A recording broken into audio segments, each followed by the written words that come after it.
Hi, welcome to today's video. My name's Paul. So today is just some pretty much unedited raw video of me painting the landscape that you can see on the screen.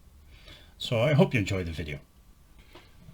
Okay, so today's video is just some raw, pretty much unedited video of me doing a painting. It's a watercolor painting, and you can see I've just sprayed the top half of the paper with water. So it's pretty much unedited, this video.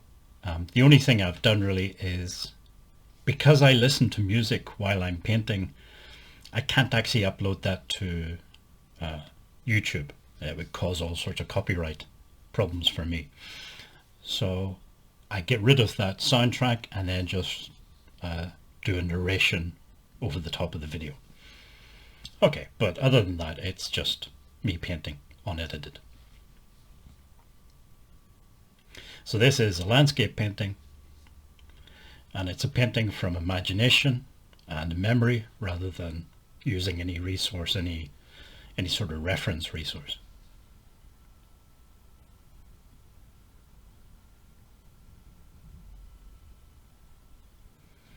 There are, I suppose, advantages and disadvantages to doing that. If you're using references, you have to be careful again also with copyright problems. You can't just use someone else's photograph as a reference, especially if you're going to show that finished painting on the internet, or if you're going to try and sell the painting, you run into copyright issues. If you're doing it from imagination, there's no problem with that. On the other hand, when you're doing a painting from imagination, and somebody pointed out in one of the comments of one of my other videos that she couldn't, or he couldn't understand why I kept redoing parts of the painting. But the thing is, the painting's never really finished because you're not working from a reference, because it's just coming out of your head. There is no point at which it's definitely finished. It's just when you decide, I think this is enough, I'm not going to do any more. Okay, so basically all I've done so far is, like I say, I soaked the top half of the paper with a little spray bottle, just with plain water. I then drew in a sort of center line, or center-ish line, in darker blue, and that's going to be my horizon. Now at the moment it's not finished, that line. It's just there as a sort of reference, so I know that's like the upper limit of any green paint or anything else that I put on. And you can see the paper still quite wet.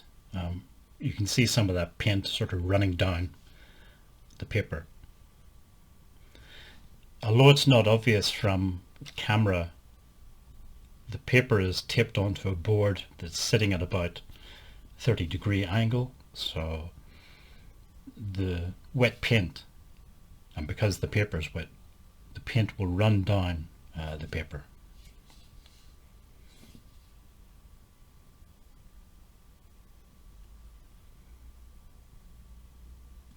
Other things, and I've said this before, I'm using a limited palette. Limited palettes, in other words, just only using a few colors, are just easier to work with, and they can create a more harmonious end result. And in that respect, they can help to make the painting look a little better when it's finished. If you have too many colors going on in a painting, it can start to look a bit fussy, there's just too much going on. It doesn't look harmonious when it's finished. Sometimes that might be a good thing, but very often, especially with just a basic landscape, it's maybe not the effect that you're going for. So the sort of colors that I use are, there's a little bit of purple in the sky. There's also a cerulean blue, which is a lightish blue. And then there's a Prussian blue, which of course is darker blue. I use cadmium yellow. And I also have that green that I'm putting on at the moment is I forget the exact name. I think it's a phthalo green. light, perhaps. These are all Sennelier colors, Sennelier paint that I'm using.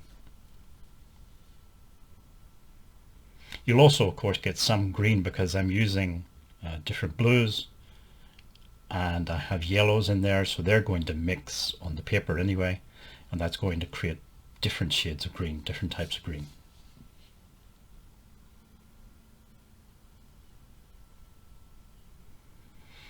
All of those times that I'm sort of splashing water on or flicking the brush, I'm trying to create some degree of texture in sort of bottom end of the painting. The bottom end of the painting, of course, is going to be the foreground. And so I want more, not exactly detail, but implied detail, which means I need some sort of texture and blobs of color and blooms and splashes and different things that sort of suggest detail. In the painting, I'm not going for actual details, I'm going for more an implied detail. Okay, another technique, if you like, that I just did there with a dry brush. If the paint and the paper is still wet, when you move the dry brush across, it lifts the paint off. You'll still get some coloration because some of the pigment has stained the paper, but you can see you can lift off some of the excess paint. Once it's dry, of course, that's it. It's not like oil paint where you can paint over it or try and scrape it off. Once it's there kind of thing with watercolor.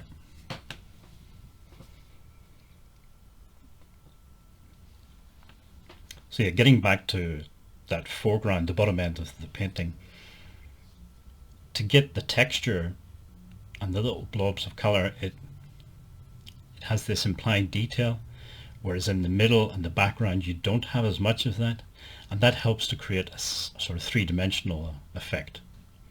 It creates a sense of depth in the painting.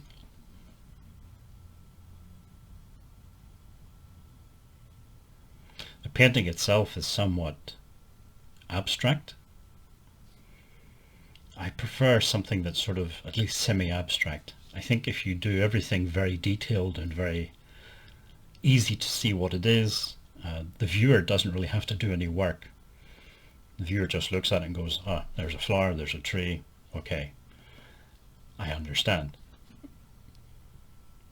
There isn't as much interaction then between the painting and the viewer. When it's more abstract, so in this painting you can see part of it is the sky, part of it is the ground, but other than that you have to use a little bit of imagination to try and interpret what might be going on.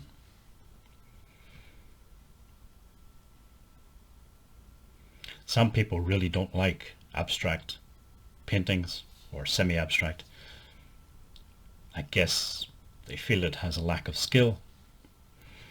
But on the other hand, as I say, I prefer that type of painting because you're not spoon-feeding the viewer of the painting.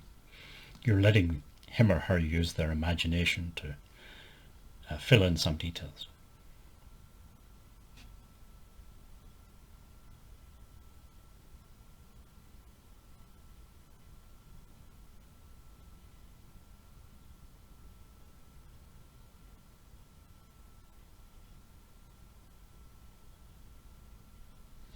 You can see at this point I decided to start messing around with the sky.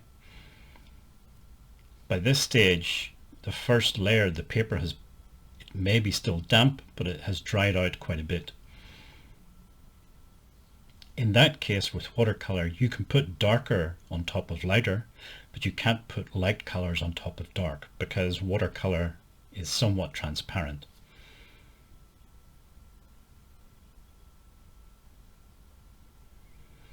And again, you can see I'm just flicking very dilute paint onto the paper. It just creates this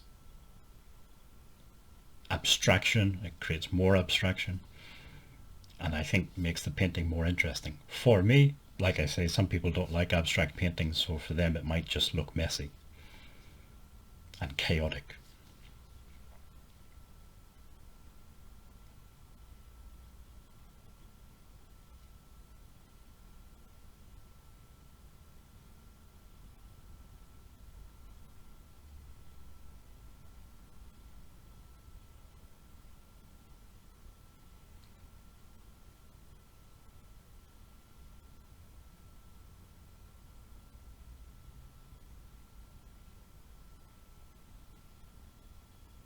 So some of the other things then you can do with watercolor, you can scratch the surface. It creates a suggestion of maybe grasses or twigs or that type of thing.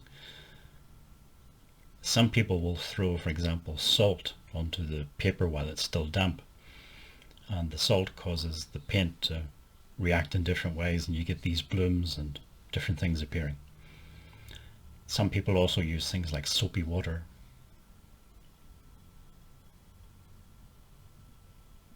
There are different techniques you can use to try and create texture and interest with watercolors.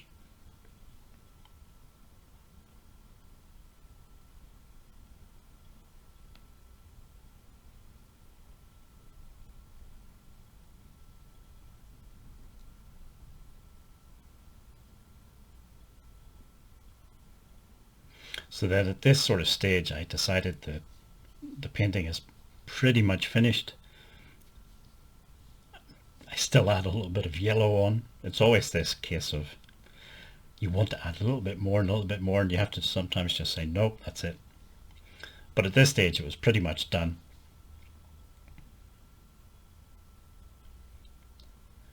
So I hope you enjoyed the video. I know it's a bit rambly and everything. There's no script. I'm just sort of talking over the top of it.